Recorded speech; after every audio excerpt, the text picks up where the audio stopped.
Part 6 की starting वहीं से होती है जहाँ पर पिछला पार्ट ख़त्म हुआ था।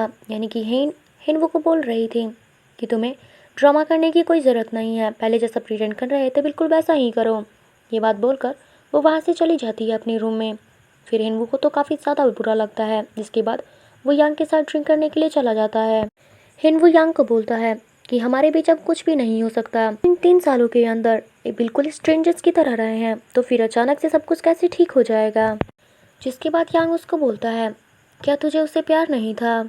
यांग बोलता है, मुझे आज भी तुम्हारा वो दिन याद है जब तुम उसके साथ शादी करने के लिए जा रहे थे। तुम दोनों एक दूसरे के प्यार में पागल थे। वो तुम्हें मनाने के लिए तुम्हारे होम टाउन तक चली गई थी। उसने वो अपने पेरेंट्स के खिलाफ जाकर तुमसे शादी की थी। हम सबको पता है कि तब तुम दोनों एक दूसरे को बहुत ही ज़्यादा प्यार करते थे। यांग उससे बोलता है, अगर वो प्यार नहीं था तो क्या था? जिसके बाद हिनवू बोलता है, हाँ वो प्यार ज़रूर था, मगर वो बहुत पहले था। अब हमारे बीच कुछ भी नहीं है। जिसके बाद यांग बोलता है, तू ऐसा कैसे सोच सकता है यार, प्यार प्यार होता है। वो एक एग्जाम्पल देते हुए बताता है कि अगर हम स्विमिंग सीख जाते हैं तो फिर उसके 10 साल या 20 सालों के बाद भी हमें स्विमिंग करना आता ही है। उसी तरीके से प्यार भी होता है। तुम भूल चुके हो, मगर तुम्हारे दिल को तुम्हारा प्यार अभी भी पता है। जिसके बाद हिनवू बोलता है, स्विमिंग और प्यार अलग अलग है। प्यार में कुछ भी स्पेशल नहीं होता। हमने एक दूसरे से शादी किया क्योंकि हम दोनों एक दूसरे को पसंद करते थे। फिर शादी होने के बाद हमारा प्यार कहाँ चला गया, पता ही नहीं चला। जिसके बाद यांग बोलता है, एज अ डिवोर्स स्पेशलिस्ट मैंने बहुत सारे डिवोर्स केसेस देखे हैं। वो बताता है कि मेन प्रॉब्लम शादी में ही है। शादी के बाद लड़का लड़की एक दूसरे से बन जाते हैं, जिसकी वजह से लाइफ में कोई भी एक्साइटमेंट नहीं रहता है। और इन्हीं सारी चीज़ों की वजह से हमारी शादी के बाद झगड़ा होता ही रहता है। काम में बिजी हो जाने की वजह से प्यार के लिए टाइम नहीं मिल पाता, जिसकी वजह से हम एक दूसरे को समझना बंद कर देते हैं, टाइम नहीं दे पाते हैं। इसीलिए उन दोनों के बीच में दूरियां बढ़ने लगती है। और मुझे लगता है कि तुम्हारे केस में भी बिल्कुल ऐसा ही हुआ है। जिसके बाद उसको बताता है कि अगर अपने प्यार को जिंदा रखना है तो शर्त यही है कि तुम दोनों एक दूसरे से शादी ही मत करो। अगले दिन हम इस सीन में हम बोंगजा आंटी को देखते हैं, जो कि अपने एक्स हस्बैंड के शादी में आई होती है। बोंगजा आंटी के एक्स हस्बैंड ने उसी के सेक्रेटरी के साथ चीट किया था उसको। शादी में पहुंचते ही वो तो बवाल कर देती है और अपने एक्स हस्बैंड की अच्छी खासी धुलाई करती है। वो तो उस शादी को कबारा ही करके चली जाती हैं।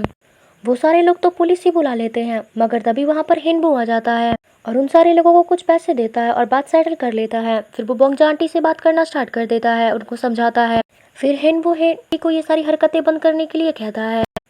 बोंगजा आंटी भी अपने 3 फेल्ड मैरिज लाइफ के बारे में बताती है कि उसके सारे हस्बैंड ने उसको चीट किया है, जिसकी वजह से बोंगजा आंटी ने उन तीनों को डिवोर्स दे दिया था। जिसके बाद हिनवू उनको बताता है कि अगर आपकी हरकतें बिल्कुल ऐसे ही रही तो फिर आपको जेल जाना ही पड़ेगा फिर से। फिर बोंगजा आंटी बोलती हैं, तो फिर मैं कहाँ जाऊँ? जिसके बाद हिनवू कहता है, ग्रैंडपा चाहते हैं कि आप फिर से घर वापस आ जाएं। उन्होंने ही हर बार आपको बचाया है, इसलिए मेरी सलाह तो यही है कि आपको घर वापस आ जाना चाहिए। जिसके बाद बोंगजा आंटी तो घर पर आ ही जाती है। तभी उसके डैड उससे मिलने के लिए आते हैं, लेकिन वो अपने डैड से काफ़ी ज़्यादा गुस्सा होती है, स्पेशली उनकी गर्लफ्रेंड की वजह से। क्योंकि बोंगजा को अभी भी लग रहा होता है कि उसकी मॉम की मरने की वजह सिर्फ उसकी गर्लफ्रेंड है, यानी कि उसके पापा की गर्लफ्रेंड है।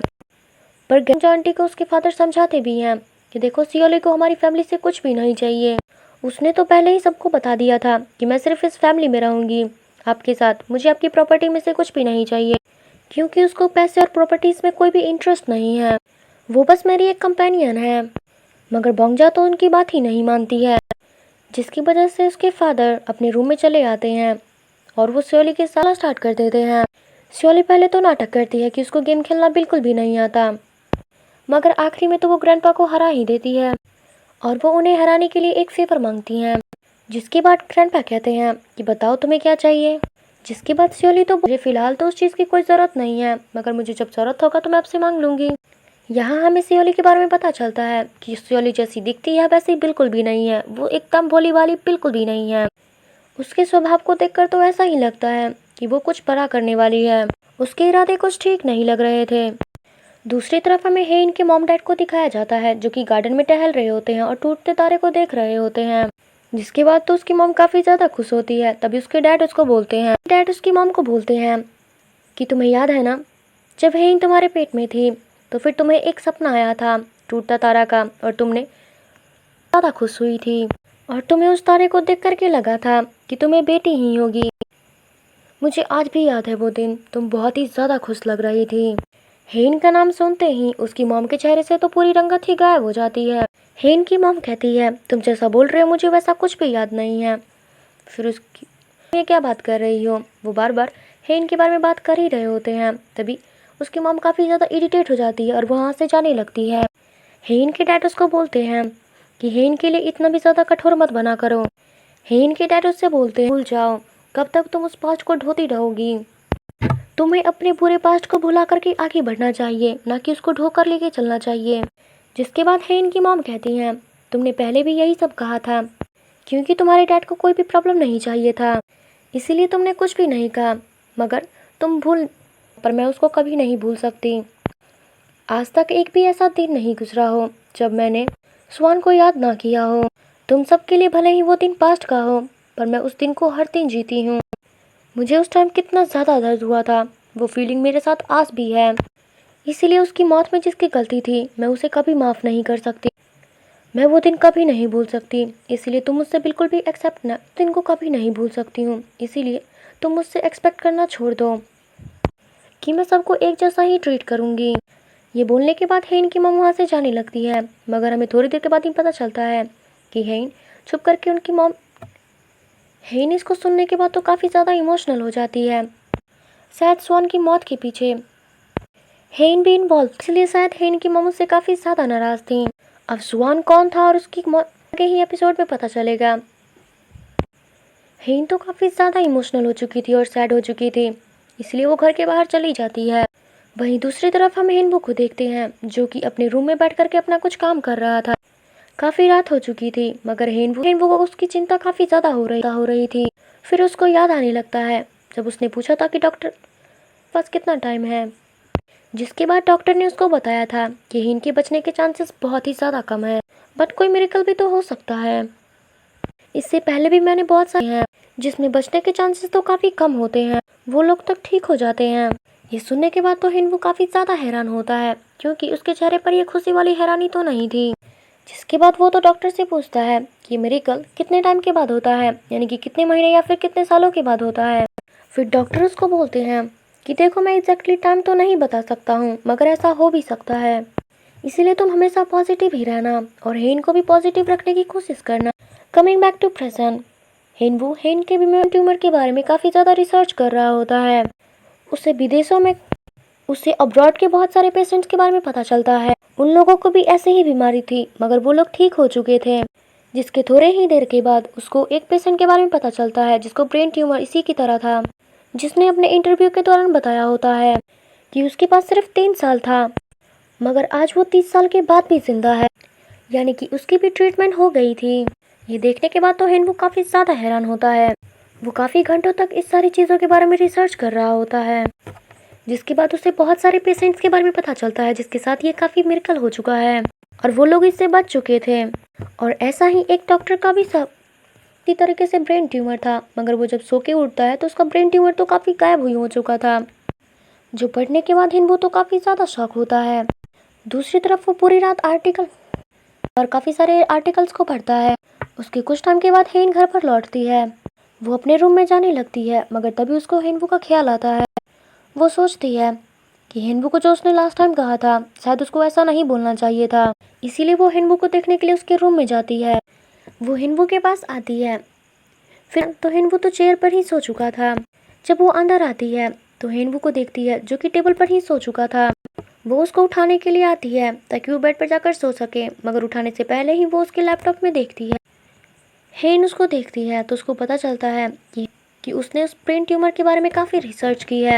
उसमें कई सारे टैब्स ओपन थे जिसमें उसमें कई सारे आर्टिकल थे, जो देखने के बाद हेन काफ़ी ज़्यादा शॉक होती है।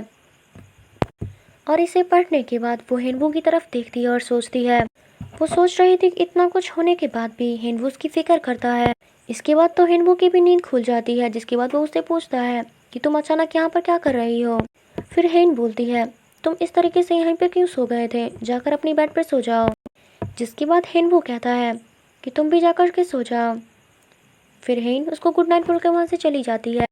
हेन जाने से पहले हेनवू को बोलती है कि पहले तो मुझे लगा था हेन मेरे मरने की खबर सुनकर तुम बहुत ही ज़्यादा खुश हो गए होगे। मुझे लगा शायद तुम इसलिए मुझे लगा था मैंने इससे तो और भी मुझे तो इससे ये भी शक हो गया है। आई एम सॉरी कि मैं तुम पे डाउट कर रही थी। मुझे सच में नहीं पता था कि तुम्हें मेरी वाकई में बहुत ही ज़्यादा फिक्र है। तुम सिर्फ मेरे लिए इतनी सारी रिसर्च कर रहे थे। जिसके बाद हेनवो कहता है तुम्हें अपनी उम्मीद नहीं खोनी चाहिए, क्योंकि ऐसे बहुत से मेरिकल। वो सुनने के बाद हेन तो उसकी तरफ आने लगती है, मगर हेनवो को तो काफ़ी ज़्यादा डर लग रहा था, जिसकी वजह से वो तो पीछे ही जाने लगता है। जिसके बाद हेन उसके पास आती है और कहती है तुम्हारी वजह से मेरे अंदर भी मोटिवेशन आ चुका है। अब मेरे अंदर भी जीने की उम्मीद आ चुकी है। मैं जीऊँगी।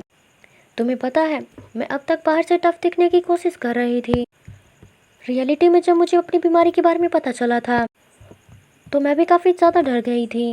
कैसे कैसे ख्याल मेरे दिमाग में आते हैं मैं तुम्हें कैसे बता सकती हूँ। महीने हैं, क्या मैं ट्रीटमेंट से ठीक हो पाऊंगी भी कि नहीं चाहिए। पता नहीं कैसे कैसे मेरे दिमाग में ख्याल आते रहते हैं। पता नहीं मेरे मरने पर कोई दुखी होगा भी कि नहीं होगा, या मेरी फैमिली को मेरे मरने से कुछ फर्क। कैसे हज़ारों ख्याल मेरे दिमाग में आते रहते हैं। फिर वो कहती है मुझे काफ़ी अच्छा लगा कि तुम चाहते हो कि मैं ज़िंदा रहूं। जिसके बाद हिन वो कहता है क्या सच में मैं। जिसके बाद वो कहता है हाँ सच में मैं चाहता हूँ कि तुम ज़िंदा रहो मेरे लिए।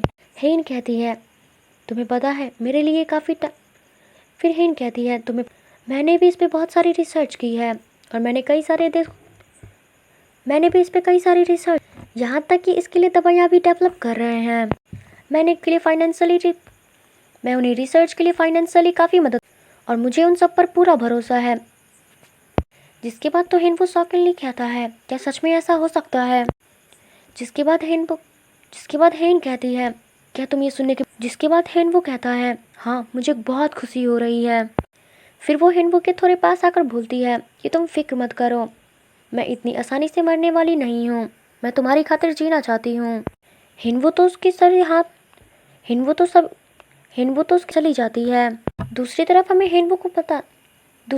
हेनवो को दिखाया जाता है जो है, और उसके एक्सप्रेशन को देखकर तो हम समझ ही सकते हैं कि उसका पूरा प्लान चौपट हो रहा है। इधर ही हम स्विचुअल को देख रहे होते हैं जो अपनी वाइफ और बेटे के साथ पिक्चर ले रहा था। वो अपनी पूरी फैमिली की तस्वीर को सोशल मीडिया पर अपलोड करना चाहता था, मगर दहाई छुप जाती है और उसको रोकती है और कहती है तुम्हें पता है ना तुम्हारे मॉम डैड बिल्कुल भी नहीं चाहते कि हमारे रिश्ता पूरी दुनिया के सामने आए। ये शादी सीक्रेटली हुई है। पर स्पिरिचुअल कहता है मैं अपनी वाइफ और जिसके बाद स्पिरिचुअल कहना चाहता हूँ। पर दहाई कहती है तुम जानते हो ना तुम्हारे मॉम डैड को ये सब बिल्कुल भी पसंद नहीं है। वो तुमसे काफ़ी ज़्यादा गुस्सा हो जाएंगे, और मैं नहीं चाहती कि तुम्हारे मॉम डैड तुमसे गुस्सा हों, इसीलिए ऐसा कुछ भी करने की ज़रूरत नहीं है। जिसके लिए स्पिरिचुअल तो मान जाता है। फिर दहाई कहती है मेरा भाई तुम्हें एक इन्वेस्टर से मिलाना चाहता है। वो अब तक फॉरेन कंपनीज में इन्वेस्ट करता था। वो पहली बार कोरिया आया है, और उसके बारे में सबसे इंटरेस्टिंग बात तो ये है कि तुम उसके जरिए हर्षाना ग्रुप के सीईओ के साथ बात कर सकते हो, और उनसे डील लेने के बाद तुम ग्रैंडपा को खुश कर सकते हो। जिसके बाद तो ग्रैंडपा तुमसे बहुत ही ज़्यादा खुश हो जाएंगे। फिर दहाई उसको बताती है पर एक प्रॉब्लम है, तुम्हें पता है वो है इनका क्लास पर तुम्हें पता है दोस्त है। इसके बाद हमें दूसरे दिन का सीन दिखाया जाता है जहाँ पर हेन पार्टी में आई होती है। वहीं पर हैंसंग भी आया होता है, और ये पार्टी किसी और ने नहीं बल्कि हर्षाना ग्रुप के कंपनी ने ही रखी थी। हेन प्रेसिडेंट को देखने के बाद उनकी तरफ जाने ही लगी थी, तभी वहाँ पर एक लेडी आती है और उससे बात करना स्टार्ट कर देती है। और ये लड़की कोई और नहीं बल्कि हेन की क्लासमेट होती है, जो इसकी फ्रेंड भी थी। ये इसकी फ्रेंड कम बल्कि दुश्मन ज़्यादा थी, और हेन की फ्रेंड भी हर्षाना ग्रुप के सीईओ से मिलने के लिए ही आई थी। और यंगसुंग इन दोनों का ही तुम तो जानती ही हो कि हरमन फैमिली जो है वो फैमिलीज़ में काफ़ी ज़्यादा दिलचस्पी रखती है और फैमिलीज़ को ही मानती है। जो कंपनी हर मामले में बेस्ट होती है वो सिर्फ उन्हीं के साथ पार्टनरशिप करना चाहते हैं जिनका फैमिली रिलेशन काफ़ी ज़्यादा अच्छा होता है। बट तुम तो यहाँ पर बिल्कुल अकेली आई हो। ज़रा अपने आसपास देखो, हर कोई अपनी फैमिली या फिर अपने पार्टनर के साथ यहाँ पर आया हुआ है, मगर तुम तो यहाँ पर अकेली आई हो। तुम बिल्कुल अकेली आई हो, ना तो तुम्हारा फ्रेंड है, ना ही तुम्हारा कोई फैमिली मेम्बर है और ना ही तुम्हारा हस्बैंड है, तो फिर तुम तो भूल ही जाओ इस कॉन्ट्रैक्ट को। इसलिए तुम तो भूल ही जाओ इस कॉन्ट्रैक्ट को। वहाँ से चल ये बोलकर वो लेडी वहाँ से चली जाती है। के बाद अपने हस्बैंड यानी कि हिनवू को कॉल करके यहाँ पर बुलाती है। हिनवू उसको बताता है कि वो अभी कोर्ट में है और वहाँ पर एक ट्रायल चल रहा होता है। ये बोलने के बाद वो कॉल काट देता है। वो वहीं पर थोड़ी अपसेट होती है और वॉशरूम के बाहर आती है, जहाँ पर फिर से उसकी कॉलेज फ्रेंड मिल जाती है, वो वही लेडी जो उसको काफ़ी ज़्यादा ताना मार रही थी। वो फिर से उसको बोलती है, मैंने सुना कि तुम्हारा हस्बैंड अभी बिजी है, उसके पास तो तुम्हारे लिए बिल्कुल भी टाइम ही नहीं है। लोग शायद सही कहते हैं कि तुम दोनों के बीच में बनता ही नहीं है। मैंने तो किसी को ये गॉसिप करते हुए सुना था कि तुम दोनों एक दूसरे से डिवोर्स भी लेने वाले हो। जिसके बाद हेन कहती है ऐसी कोई बात नहीं है और वो बोलने के बाद वहाँ से जाने लगती है। मगर वो तो उसके पीछे ही पड़ जाती है और बोलती है, वो लेडी कहती है तुम्हारी लाइफ तुम्हारी लाइफ थोड़ी अच्छी हो जाती अगर तुमने। जिसके बाद हेन उससे पूछती है कि तुम अचानक उससे क्यों बात कर रहे जिसके बाद हेन उससे पूछती है कि तुम अचानक उसकी बात क्यों कर रही हो। जिसके बाद वो लेडी उसको बताती है, क्या तुम्हें पता नहीं, वो हमारा कॉलेज फ्रेंड जंगसुंग ही है। वो अभी एक बहुत ही सक्सेसफुल इन्वेस्टर है। ने वो बुलाने लगती है। जिसके बाद यंगसुंग उसके पास आने लगता है। हेन तो बस उसको देखती ही रह जाती है। वैसे मैं आपको बता दूं, यंगसुंग जो है वो हमारे इस ड्रामे का मेन सेकंड लीड है। अब इसके एंट्री के बाद हमारे इस ड्रामे में क्या होगा वो हमें अगले एपिसोड में पता चलेगा। सो इसी तरीके से हमारा पार्ट 6 खत्म होता है। आई होप कि आपको वीडियो काफ़ी अच्छा लगा हो। अगर लगा है तो please like, comment, share, subscribe जरूर करें। Thank you so much for watching. मिलते हैं अगली वीडियो में। Bye bye.